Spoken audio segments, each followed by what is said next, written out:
دیکھیے حضرت ابراہیم اعظم رحمت اللہ علیہ کے پاس ایک نوجوان آیا، کہنے لگا حضرت گناہ کرتا ہوں، چھوڑ نہیں سکتا، ڈر بھی لگتا ہے اللہ تعالیٰ کی ذات سے اور اس کے عذاب سے، تو میں کیا کروں؟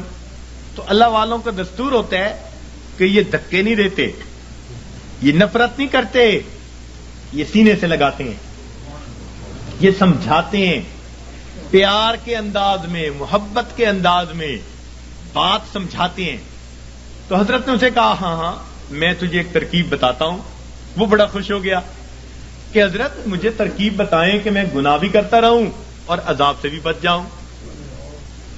آپ نے فرمایا بھئی پہلی ترکیب تو یہ ہے کہ تو اگر گناہ کرتا ہے تو اللہ رب العزت کی نگاہوں کے سامنے گناہ کرنا چھوڑ دے، چھپ کے گناہ کیا کر۔ کہنے لگا جی میں اس کی نظروں سے چھپ کے گناہ تو نہیں کر سکتا۔ فرمان لگے اچھا ایک دوسرا طریقہ بتاتا ہوں، اور وہ طریقہ یہ کہ تو اللہ رب العزت کا رزق جو دیا ہوا ہے وہ کھانا چھوڑ دے، کہ نہ تمہارا دیا کھاتا ہوں نہ تمہاری بات مانتا ہوں۔ کہنے لگا جی اللہ کا دیا ہوا رزق کیسے کھانا چھوڑ دوں، یہ تو نہیں کر سکتا۔ فرمایا اچھا تیسرا طریقہ بتاتا ہوں کہ تم اللہ تعالی کے ملک میں رہتے ہوئے اس کی نافرمانی کرتے ہو، تو یہ زمین و آسمان اللہ کا ملک ہے، اس کی ملک ہے، اس سے نکل کر گناہ کر لو۔ کہ جی میں کیسے نکل سکتا ہوں زمین و آسمان سے باہر؟ پروردگار بھی فرماتے ہیں یا معشر الجن والانس ان استطعتم ان تنفذوا من اقطار السماوات والارض فانفذوا لا تنفذون الا بسلطان۔ اور گڑھے کی مچھلیوں نکلو گے کسی دلیل سے نکلو گے۔ کدھر جاتے ہو؟ سنفرغ لکم ایھا الثقلان۔ اللہ اکبر، ایسا شاہانہ خطاب ہے جو ہلا کے رکھ دیتا ہے۔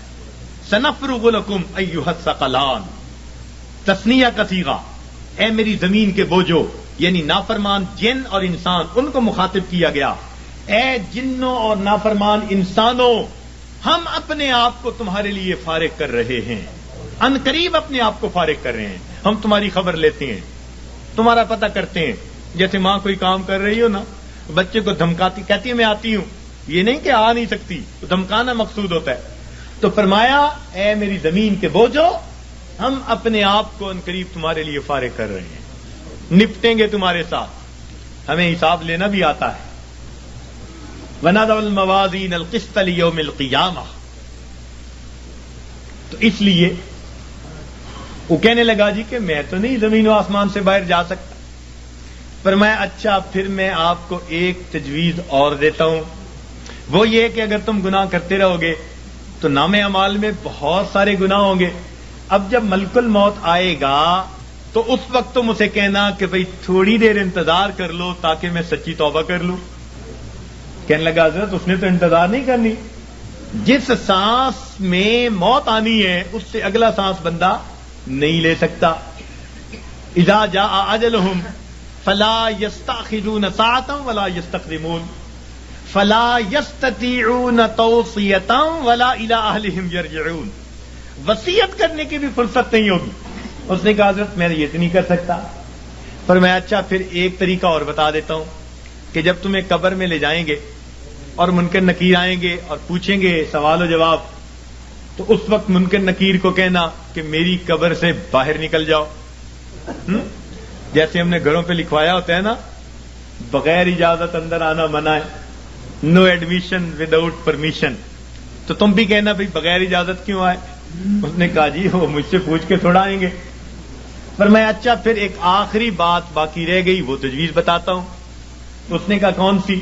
کہ قیامت کے دن جب تمہارے گناہ اللہ رب العزت کے حضور پیش کیے جائیں گے اور اللہ تعالیٰ تمہیں جہنم جانے کا حکم دیں گے اور فرشتے پکڑ کے لے جانے لگیں گے، تو ضد کر کے کھڑا ہو جانا میں نہیں جاتا۔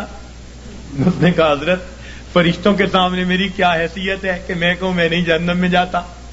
جب اس نے کہا میری کیا حیثیت ہے تو اس وقت فرمایا، اس وقت اس کو ٹھوکر لگائی، فرمایا کہ اے دوست جب تو ان میں سے کچھ بھی نہیں کر سکتا تو اپنے رب کی نافرمانی ہی کیوں کرتا ہے؟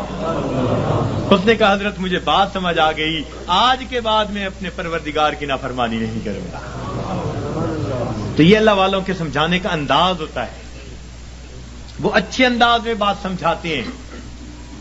تو اس نے گناہوں کو چھوڑنے کا فیصلہ کر لیا. تو گناہ ہم جو کرتے ہیں یہی گناہ ہمیں پریشان رکھتے ہیں.